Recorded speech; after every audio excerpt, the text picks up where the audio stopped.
Okay, so I'm gonna walk you guys through shading the lips with pen and ink.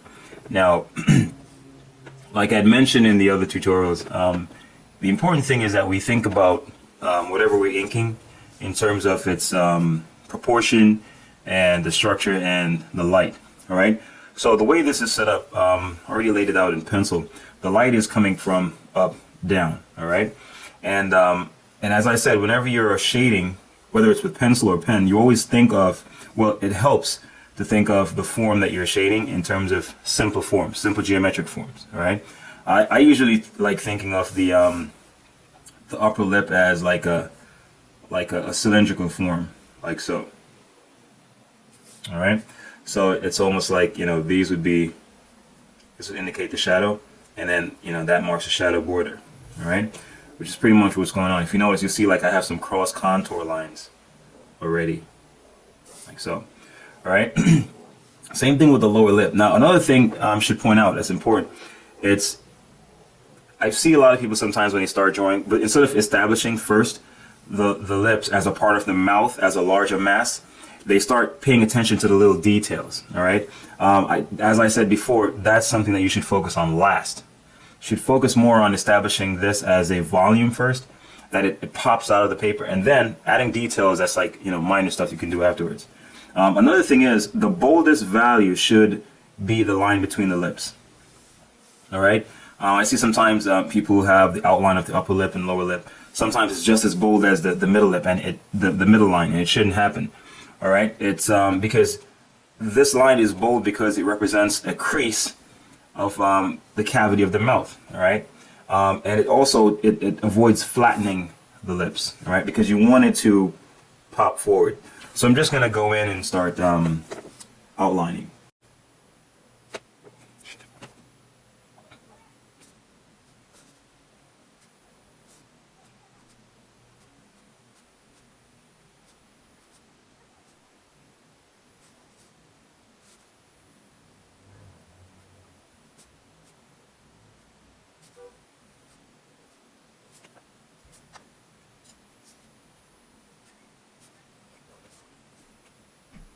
And that's pretty much it as far as setting up the basic outline. Now,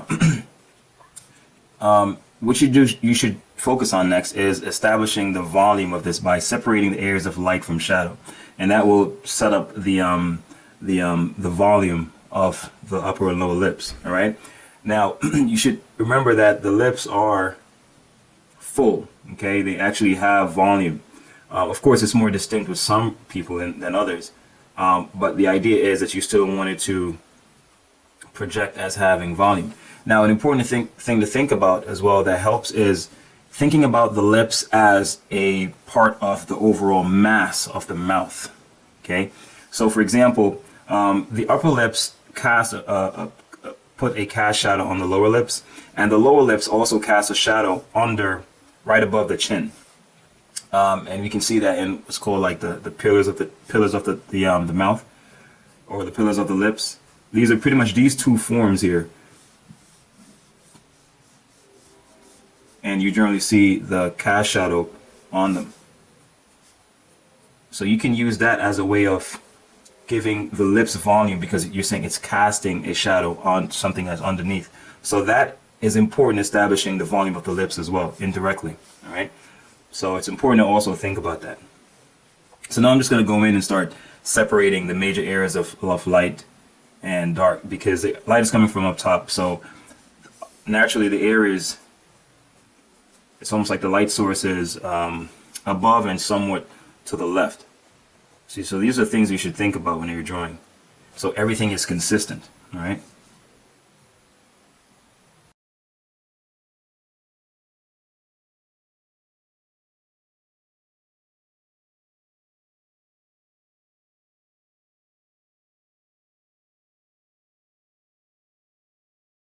I think that's pretty much it for now. Now, basically what I've done is give a sense of where the light source is coming from, what areas are in shadow and what areas are in light. Now I can go in and start really molding the forms, and pay attention to also the way I use the lines to accentuate the shape or the form here. Okay, especially like with this form, you can think of it as like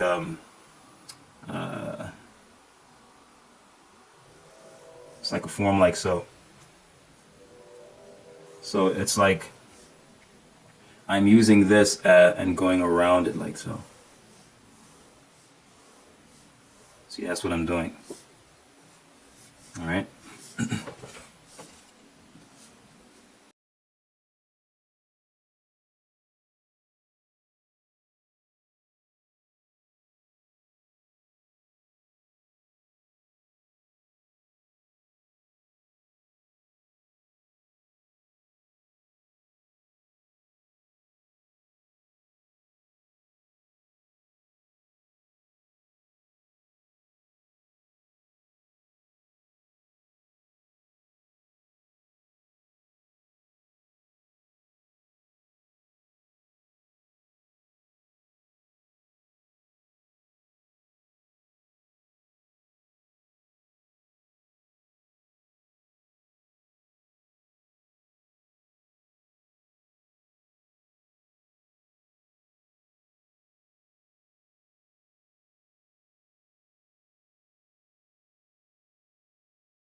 Yeah, and that's basically the idea.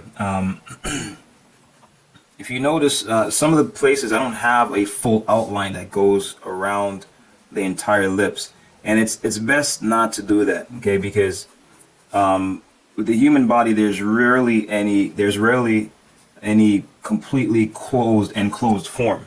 The eyes, the nose, the lips, the ear, no, every form is attached in some way to the larger mass of the head. All right.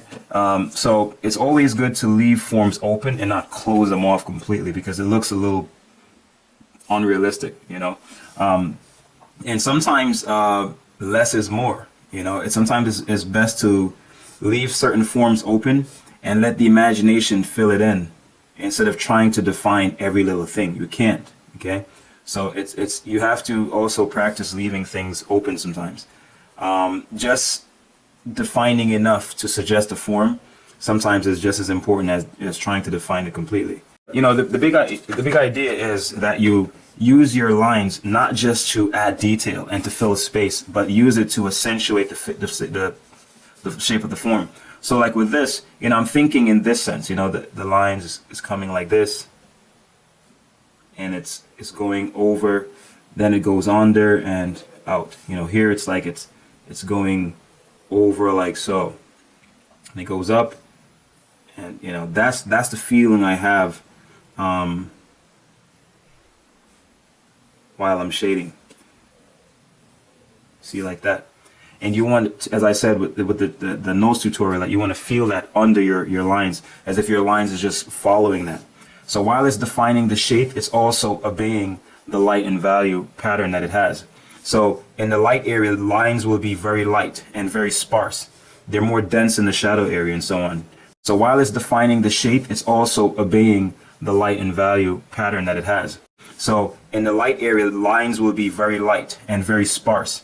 They're more dense in the shadow area and so on. There's less definition in the shadow area, and also in the light areas. Most definition occurs in the areas between, at the border of the shadow.